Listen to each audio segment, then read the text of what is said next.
Hello and welcome back to MechZone. In the previous lecture, we have discussed about extrusion, wire drawing and deep drawing, all these processes. Now today we shall be discussing about another important manufacturing metal forming process, that is sheet metal operation.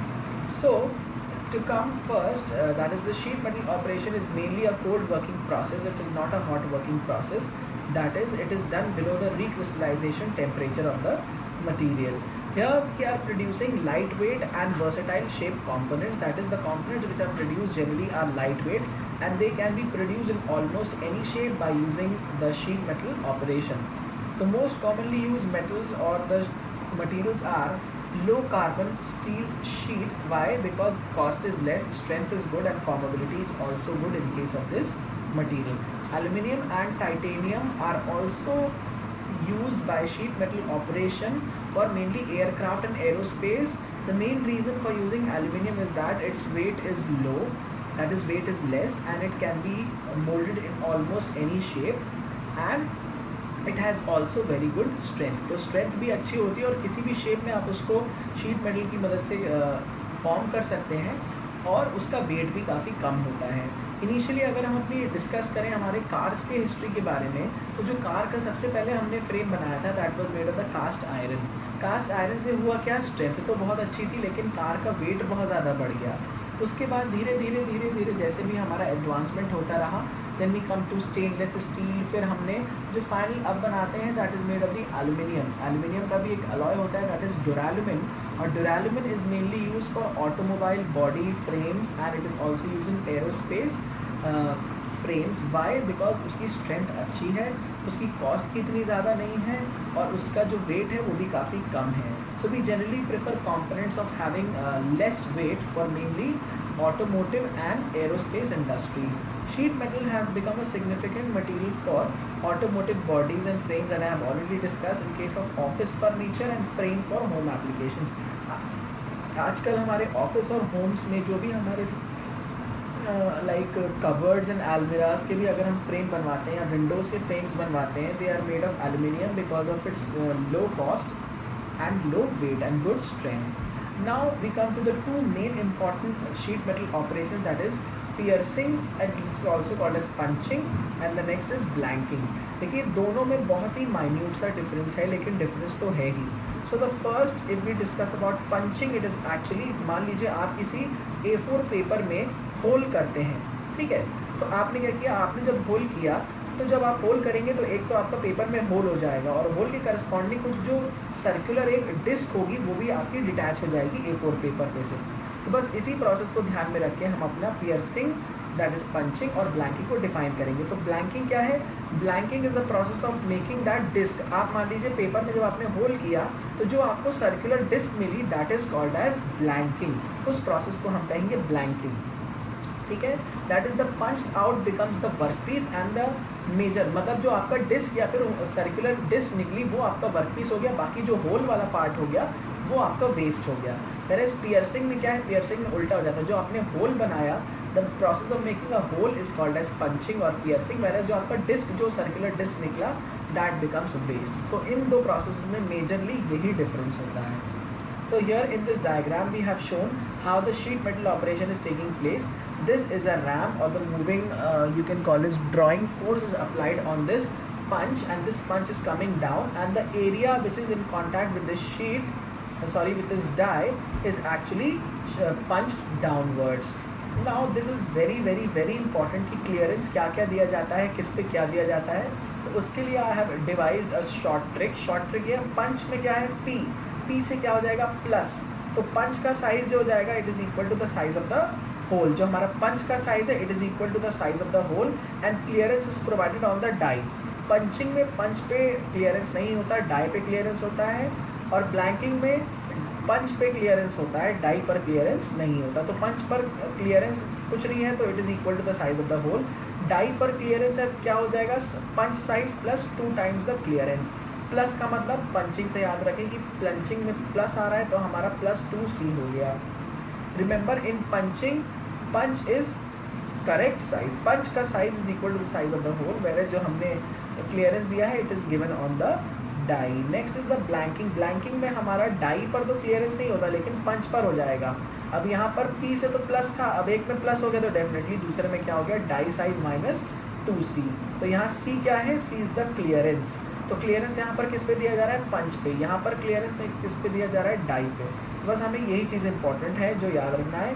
In punching clearance is provided on the die, whereas in blanking the clearance is provided on the punch. So if we look at the important formulas for clearance, C is equal to 0.0032 T under root tau, where tau is the shear strength of the material, T is the thickness of the material and 0.0032 तो आपका constant हो गया. So total clearance between the punch and the die size will be twice, that is 2C. क्योंकि हम लोग ने हर जगह plus 2C एक जगह किया और माइनस 2C एक जगह किया, तो total clearance is actually 2C हो जाता है. क्लियरेंस अगर परसेंटेज में देखना हो तो 0.075 into the thickness of the sheet, ठीक है, या फिर 1% भी दे सकते हैं. वैसे तो मेनली फॉर्मूला हमारा ये वाला यूज़ होगा 0.0032 अंडर रूट, मतलब T into under root tau वाला फॉर्मूला. अगला है आपका punching force and the blanking force. तो पंचिंग फोर्स कितना है, L into T into tau, ठीक है. L into T into tau. L क्या हो सकता है, L कैन, अगर आपका मान लीजिए सर्कुलर शीट हुआ तो L आपका लेंथ हो जाएगा पाई डी, ठीक है, pi into D. Periphery length जो हो जाएगी आपकी हो जाएगी pi into D in case of circular, whereas अगर आपका रेक्टेंगल है तो उस हिसाब से आप लेंथ वहाँ पर भी देख सकते हैं. तो F मैक्स कितना है, pi D T sigma upon cube root of D by T. ये फॉर्मूले हमारे डायरेक्टली हमें याद रखने हैं because these formulas are generally use in the numericals. सबसे इंपॉर्टेंट फॉर्मूला है क्लियरेंस का, उसके बाद है एफ मैक्स का. ये वाला एफ मैक्स जो है, the punching force for holes which are smaller than the stock thickness में बी एस्टिमेटेड. ये हमारा अभी तक कहीं भी यूज़ नहीं हुआ, ना ही किसी एग्जाम में पूछा गया है. ये भी नहीं पूछा गया, सिर्फ और सिर्फ F max is equals to L T tau और C is equal to 0.0032 T under root tau ही पूछा गया है. Next we come to the capacity of press for punching and blanking. The capacity of the press would be F max into C. F max कहता है L into T into tau और into C कर देंगे. अगर मान लीजिए आपने अपने पंच पर एक shear प्रोवाइड कर दिया है तो इससे जो आपका फोर्स की रिक्वायरमेंट होगी वो घट जाती है, मतलब आपको थोड़ा सा कम फोर्स लगाना पड़ेगा. तो द फोर्स कितना कम हो जाएगा, F that is force with shear is equal to F max into PT upon S. P is the penetration, कितना penetration हुआ, और T is the thickness. S क्या है, S is the shear which is provided on the die और पंच, दोनों पर ही हम दे सकते हैं. इससे मेनली हमारा क्या होता है, पंचिंग का जो फोर्स है वो रिड्यूस हो जाता है हमारा. सो पंचिंग में सिर्फ आपको यही फॉर्मूला याद रखना है, F is equal to F max into PT upon S, where S is the shear on the punch of the die, P is the percentage penetration and T is the thickness of the worksheet. Next we come to fine blanking. लेकिन बहुत ज़्यादा important नहीं है, आप directly slide से पढ़ सकते हैं. I will come to this process that is slitting. Slitting का मतलब होता है चीरा लगाना. तो इंग्लिश में अंग्रेजी लिखा है, अंग्रेजी आप समझ सकते हैं. हिंदी जो सबसे सिंपल है, I am telling you, slitting means to make a slit या फिर एक चीरा लगाना. परफोरेटिंग मतलब छेद बनाना, छोटे छोटे छोटे छोटे छेद बना दिए जाते हैं, that is perforation, to produce perforation. Notching क्या है, metal pieces are cut from the edge of the sheet. Edge, sheet के एज में से हमारा मेटल के पीसेस को काट देंगे, that is called as notching. Trimming क्या है, जैसे हम लोग मान लीजिए अपनी ट्रिमिंग करते हैं कि बालों की ट्रिमिंग करते हैं तो क्या होता है, जो भी बाल हमारे मतलब अननेसेसरली शेप के हैं या अनवांटेड शेप के हैं या एक्सेस में हैं उनको रिमूव कर देना. तो trimming is also the same process that is used here, that is removal of the excess और the unwanted material from the periphery of a previously formed component. Shaving क्या है, shaving is the accurate dimensioning. तो shaving से जैसे हम normal shaving करते हैं दाढ़ी को हटाने के लिए, वैसे यहाँ पर शेविंग प्रोसेस क्या है, to make the dimensions very accurate. ठीक है, डायमेंशंस को एकदम एक्यूरेट बनाने के लिए we are using the process as shaving.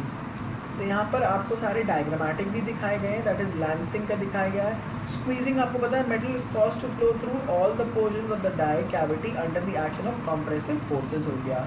Steel rules भी हो गया. निबलिंग हो गया, a single punch is moved up and down rapidly each time cutting off a small amount. मतलब देखिए कैसे आप पे जो साइड अगर आप देख रहे हैं आप इसके तो अनइवन मतलब खुदरे खुदरे से हैं, so this is called as nibbling. Dinking में क्या होता है, डिंकिंग आप किसी भी क्लॉथ पर यूज़ करते हैं, ठीक है, low strength material such as rubber fibres, और क्लॉथ पर अगर आपको कोई ऐसा इंप्रेशन बनाना होता है then that process is called as dinking. The shank of the die is either struck with a hammer or a mallet or the entire die is driven downward by some form of mechanical press. So it is generally used for low strength materials like fiber or rubber or cloth. Okay, next we come to the elastic recovery और spring back. Actually होता क्या है, जब हमारा sheet metal operation perform हो जाता है उसके बाद जो हमारा शीट होती है इट में अंडरगो सम इलास्टिक रिकवरी और स्प्रिंग बैक फिनोमेना. तो जो टोटल डिफॉर्मेशन होता है it is equal to the elastic deformation plus the plastic deformation. However अगर आपका ब्रिटल मटेरियल है तो उसमें प्लास्टिक डिफॉर्मेशन तो होती ही नहीं और इलास्टिक जो भी होगी बहुत थोड़ी सी होती है. लेकिन अगर हम डक्टाइल मटेरियल की बात करें तो प्लास्टिक डिफॉर्मेशन होता है और थोड़ा बहुत उसमें इलास्टिक डिफॉर्मेशन भी होता है. So at the end of the metal working operation when the pressure is release, जब हम अपने रैम या पंच को हटाएंगे there is an elastic recovery and the total deformation will get reduce. क्यों? क्योंकि आपका थोड़ा सा रिकवरी के कारण टोटल जो डिफॉर्मेशन रिड्यूस हो जाती है. This phenomena is called as spring back. So elastic recovery और स्प्रिंग बैक क्या है, it is more important in cold working. ये जनरली आपका कोल्ड वर्किंग में ही देखा गया है. It depends on the yield strength. Higher the yield strength greater will be. अब डेफिनेटली सी बात है, अगर यील्ड स्ट्रेंथ हाई होगा तो वो अपने अंदर जो डिफॉर्मेशन होगा उसे कम से कम करने की कोशिश करेगा, तो इसीलिए उसका स्प्रिंग बैक ज़्यादा हो जाएगा. To compensate this the cold deformation be carried beyond the desired limit by an amount equal to the spring back. तो हमें अगर स्प्रिंग बैक को रिमूव करना है तो जनरली जितना भी स्प्रिंग बैक के कारण डिफॉर्मेशन है उतना और हम लोग डिफॉर्मेशन करा देते हैं अपना शीट मेटल ऑपरेशन के दौरान. तो punch and the die material generally क्या यूज़ होता है, टूल स्टील यूज होता है. फॉर हाई प्रोडक्शन, अगर आपको प्रोडक्शन ज़्यादा रखना है तो हम कार्बाइड भी ले सकते हैं क्योंकि इनकी स्ट्रेंथ बहुत ज़्यादा है. They can even be use at high speeds. Okay, so with this we come to the end of this lecture. और आई होप कि आपको हमारे लेक्चर्स काफ़ी पसंद आ रहे होंगे क्योंकि आपका रिस्पांस जो है वो बहुत अच्छा है.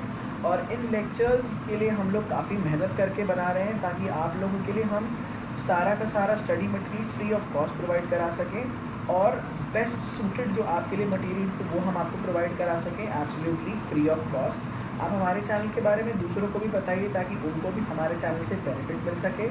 एंड दे ऑल्सो हैव जो भी उनकी रिक्वायरमेंट्स हैं या जो भी उनके डिज़ायर्स हैं वो पूरे हो सकें, क्योंकि ऐसा अभी तक यूट्यूब पे कोई भी चैनल नहीं है which is providing entire study material for GATE, SSC, JEE, PSUs and ESE के लिए. तो हमारा जो एकमात्र ऐसा चैनल है which is dedicated towards providing quality video lectures and study material to the students who are aiming for prestigious examinations like GATE, SSC, JEE, PSU and ESE. So with this we come to the end of this chapter. In the next chapter or in the next lecture we shall be discussing about some different chapter. और तब तक के लिए all the best. आप हमारे videos को बार बार देखते रहिए और हमारे वीडियोस या हमारे चैनल के लिए दूसरों को भी रिकमेंड करिए ताकि उनको भी बेनिफिट मिल सके. So thank you for today.